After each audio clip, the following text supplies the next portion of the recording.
안녕하세요. 주식 정리드리는 주정남입니다. 오늘도 이전에 있었던 이 미국 시장이나 이런 것들 한 번씩 훑어보고 그리고 어떤 이슈가 있는지 본 다음에 개별 종목 한번 보도록 하겠습니다. 자, 일단 금일 미국 증시는 휴장을 앞두고 FOMC 의사록 공개 및 각종 지표를 발표했는데요. 미국 상무부가 발표한 10월 PC 가격 지수는 전월 대비 0.6%, 전년 동월 대비 5% 정도 상승했습니다. 음식과 에너지를 제외한 근원 PC 같은 경우에는 0.4%, 4.1% 정도 상승해가지고 지속적으로 높은 수치를 유지를 하고 있는 걸 확인을 할 수가 있었고요.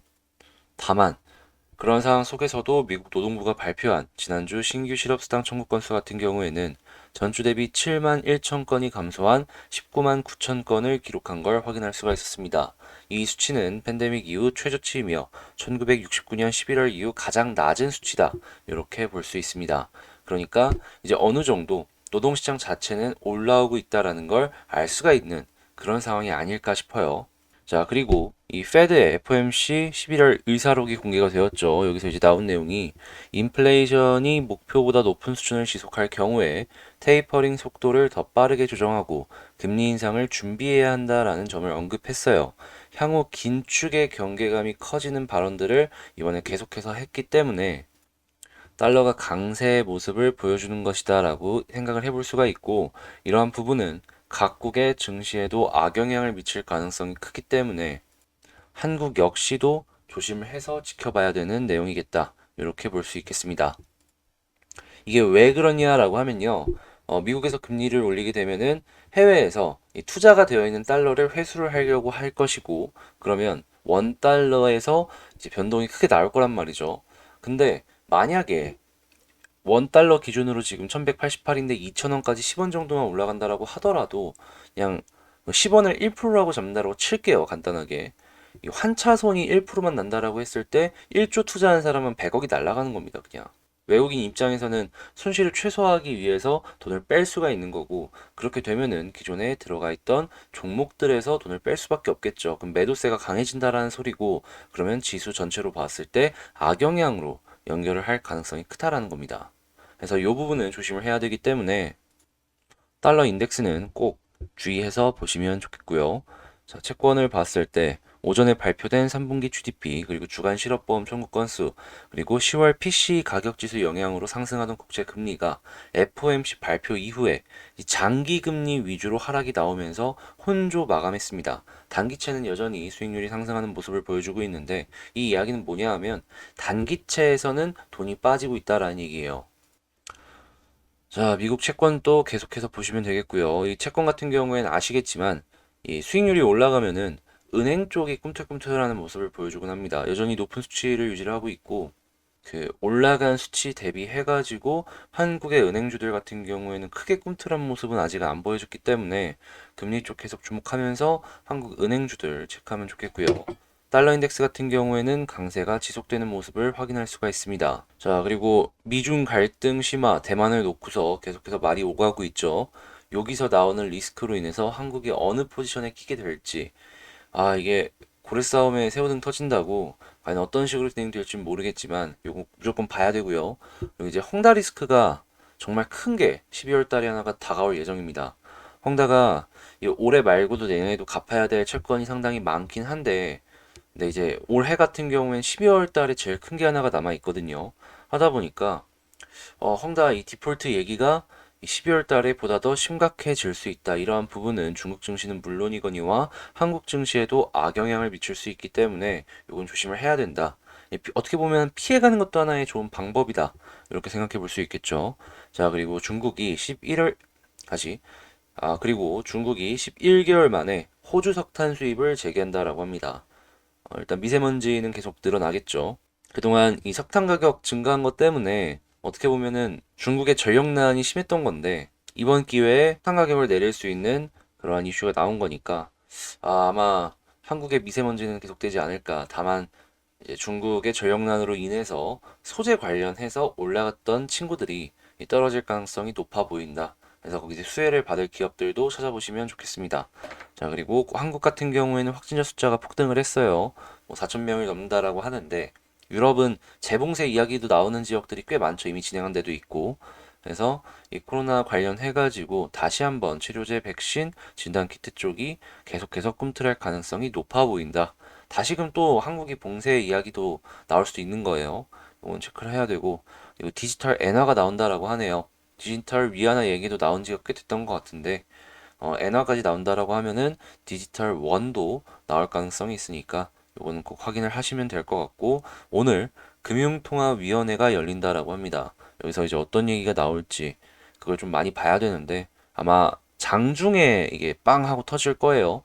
자, 여기서 나오는 게 향후 한국 증시에 어떤 영향을 미칠지는 모르겠지만 오늘 꼭 체크하고 이후 전략 대응하는 데 있어가지고 참고해 나가셨으면 좋겠습니다. 자, 그리고 미국 증시 같은 경우에 휴장을 하죠. 내일 우리 한국 시장은 중국 증시 쪽의 영향을 더 많이 받지 않을까 싶네요.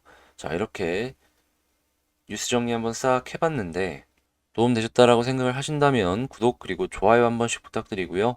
그 종 모양의 알림 설정 있잖아요. 알림 설정까지 한 번씩 눌러주시면 감사하겠습니다. 자, 그러면 개별 종목 한번 보도록 할게요. 자, 제가 이번에 가지고 온 종목은 HMM입니다. 일단 HMM 같은 경우에 이 종목이 왜 이렇게까지 돈을 잘 버는데 떨어졌는지 요거에 대해서 짚고 넘어가야 되는데요. 모르시는 분들을 위해서 간략하게 말씀을 드려보도록 하겠습니다. 실적을 봤을 때는 말도 안 되는 예상 실적이 내년에 기대가 되고 있죠. 4조 5천억입니다. 근데 HMM의 시가총액이 12조인데 퍼가 3도 안 된다라고 보여지는 거죠. 아니 4조 버는 회사인데 퍼가 3? 이게 말이 되냐? 라고 생각을 하실 수가 있는데요. 지금 HMM의 우려는 두 가지로 크게 볼 수 있습니다. 첫 번째, 피크아웃. 그러니까 이 운임이 계속해서 높은 수준을 유지를 하고 있었잖아요. 근데 이게 떨어질 수 있다라는 불안감, 그런 것들 때문에 일단 떨어진다라는 게 첫 번째. 두 번째, 이게 훨씬 더 크다라고 볼 수 있는데요. 지분 분석을 보았을 때 이 한국해양진흥공사가 갑자기 지분 20% 정도를 보유하고 있다는 거에 여러분들 놀라시는 분들도 꽤 있으실 거예요. 이게 어떤 일이냐면 과거에 HMM 한참 힘들 때 산업은행과 한국해양진흥공사가 시비 발행을 했습니다. 그리고 몇 년이 지난 지금 주가는 저 위로 올라갔죠. 그동안 한국해양진흥공사 같은 경우에는 이 시비를 주식으로 전환을 안 할 것 같다라는 아무래도 국가기관이다 보니까 그러한 기대감이 있었어요. 한데 이 HMM이 우리 먼저 사전 상환할게 하니까 한국해양진흥공사가 거부를 했고 주식으로 변환을 해버렸죠. 근데 아직 이 산업은행과 한국해양진흥공사가 갖고 있는 CB의 물량이 많습니다. 그 이야기는 뭐냐? 주식으로 바뀔 물량이 많이 남아있다라는 거예요. 그걸 지금 당장 갚을 수만 있다면은 이 지분 희석 부분에 있어서 큰 문제는 없겠지만 만약에 그 많은 물량들이 전부 주식으로 바뀌게 된다면 어마어마한 기준 주주들의 지분 희석이 생길 수밖에 없는 거거든요. 거기에 대한 불안감이 이 HMM의 이 높은 실적에도 불구하고 떨어지는 주가와 연동해서 보여지는 것이다. 이렇게 체크를 하셔야 되는 거예요, 지금. 그래서 뭐 HMM 같은 경우에는 예전과는 다르다. 해운 경쟁 자신감 뭐 이런 얘기를 하고 있지만 가장 근본적인 뉴스 하나가 해결된 게 아니기 때문에 이런 부분들은 주가가 상승을 하는 데 있어서 어느 정도 제한을 걸 수도 있겠다라는 건 꼭 생각을 해야 된다 말씀을 드리도록 하겠습니다.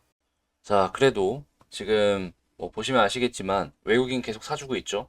공매도가 워낙 많았던 종목이기 때문에 이 쇼커버링의 물량일 수도 있겠다라는 생각은 들지만 그래도 돈 많이 벌고 있잖아요. HMM 같은 경우에. 지분 희석이 된다라고 하더라도 이 실적이나 이런 부분으로 보았을 때 이거 한 번 정도는 올라갈 수 있는 그런 상황도 기대를 해볼 수가 있을 것 같아서 이제부터는 지금 위치부터는 하락하는 데 있어서 어느 정도씩은 제한이 걸리지 않을까 생각을 합니다. 아니 그 이유는 간단해요. 그냥 퍼가 3인데 뭐 더 떨어질 때가 있겠습니까? 내년 퍼긴 하지만 그래도 지금 분기 실적을 보시면 아시겠지만은 이제 거의 부채가 어마어마했던 비율들이 거의 다 해소가 됐어요. 자, 21년 9월 부채 비율. 그죠? 100 이하로 떨어졌죠. 이제 유보율도 많이 쌓이기 시작했다라는 겁니다. 이 정도면 아무리 지분 희석의 리스크가 있다고 하더라도 퍼 3이 말이 되냐라는 거죠. 향후에 피크아웃으로 조금 떨어진다라고 하더라도 한 절반 떨어진다라고 해도 지금은 퍼 5에서 6이라고 볼 수 있는 거예요. 이거는 여러분 어떠한 주식을 보더라도 저평가 업종이라고 하더라도 이 정도는 잘 안 찍혀요. 지금은 충분히 디스카운트가 들어간 그러한 상황이다 라고 생각을 하시면서 보는 게 마음 편하게 볼 수 있는 것 같아요. 그래서 뉴스로만 정리를 해보자면 막 이전 고점까지 다시 뚫고 올라가는 데 있어가지고는 조금 애로사항이 있지만 현북은 안 떨어지게 하는 데 있어서는 어느 정도 긍정적으로 바라볼 수 있겠다. 제 개인적인 의견은 요렇다. 이 뉴스를 보면서 말씀을 드렸습니다. 자, 그리고 수급부터 해서 한번 더 체크를 해보자면 일단 첫 번째, 외국인이 계속해서 사주는 모습 보여주고 있죠. 근데 말씀드렸다시피 쇼커버링일 수도 있다는 생각을 계속하고 있어요. 그 이유는 공매도가 워낙 많았던 종목이기도 하고 이렇게 많이 들어오는데 안 올라가잖아요. 네, 그래서 거기에는 이유가 있는 것 같다 라고 일단 생각을 하는 게 첫 번째고요. 두 번째 같은 경우 이제 차트를 봤을 때 지지라인을 봐야 되는데 솔직히 지지라인 다 깼잖아요. 요거 같은 경우는 이제 어떤 식으로 봐야 되냐면요. 이전 저점 부분을 이런 식으로 그어놓고 봐야 돼요. 근데 이러한 그림 속에서 이제 긍정적으로 볼 수 있는 게 뭐냐 하면 이전 저점을 약간 이탈했는데 다음날 추가 하락이 아니라 양봉이 나오고 있잖아요.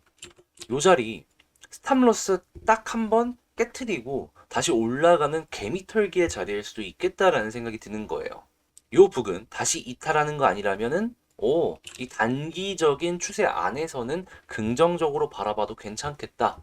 이런 식으로 생각을 해볼 수가 있겠죠. 자, 근데 여기서 가장 큰 저항이 뭘까를 생각을 해보면 전 21선 얘기하겠습니다. 11선 같은 경우에도 다시 11선 같은 경우에는 뚫고 약간이나마 자리 잡아주는 이런 그림들이 있었거든요. 이전 전적을 보면 아시겠지만. 근데 21선은 와 막막합니다. 그래서 본격적으로 HMM이 추세 전환을 하기 위해서는 21선은 돌파를 해줘야 된다. 일단 물려 있다면 요 아래 이탈하는 것이 아니라면 그냥 홀딩하면서 지켜보면 될 것 같다. 근데 추가로 신규 매수를 생각을 하고 있다면 저라면은 21선 위에서 자리 잡는 건 보고 들어갈 것 같다. 이렇게 정리해서 말씀드리도록 하겠습니다. 자, 그러면 여기서 영상 마치도록 하고요. 제 영상 도움되셨다고 생각을 하신다면 구독 그리고 좋아요 한 번씩 눌러주시면 감사하겠습니다.